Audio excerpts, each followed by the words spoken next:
మహబూబాబాద్ జిల్లా కొత్తగూడ అరుణోదయ కళాకారుల ఆట పాటలతో మారుమోగింది. సిపిఐ ఎంఎల్ డెమోక్రసీ అనుబంధ సంఘం అరుణోదయ సాంస్కృతిక సమైక్య 7వ జిల్లా మహాసభలు అత్యంత ఉత్సాహంగా ముగిశాయి. పీడిత వర్గాల గొంతుకగా మారిన అరుణోదయ కళాకారులు ప్రదర్శనలతో ప్రజల్లో చైతన్యాన్ని నింపారు.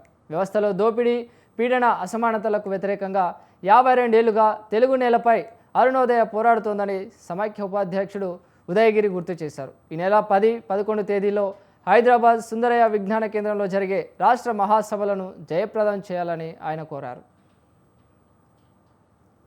ప్రధానంగా అమెరికన్ సామ్రాజ్యవాదం నశించాలి. ఇవాళ ఇరాన్ మీద చేస్తున్నటువంటి దురాక్రమణ దాడులు కూడా వెంటనే ఆపాలి. ఇవి పాశవికమైనటువంటి దాడులు, ఇవి అత్యంత దుర్మార్గమైనటువంటి దాడులు.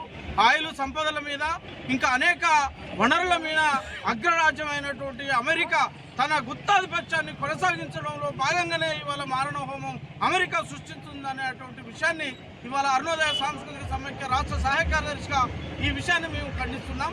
అదేవిధంగా అరుణోదయ సాంస్కృతిక సమైక్య అనేక రక్తతర్పలతోని, అది తెలంగాణ సాయుధ రైతాంగ పోరాటం కావచ్చు, వీర శ్రీకాకుళ విప్లవ, గోదావరి లోయ ప్రతిఘటన పోరాటాల వరకు అనేక మంది ఉద్యమాలలో, రాజ్యహింసల్లో, దోపిడీ, అణచివేతలకు వ్యతిరేకంగా ఉన్నటువంటి క్రమంలో అనేక మంది అమరవీరులు కావడం జరిగింది.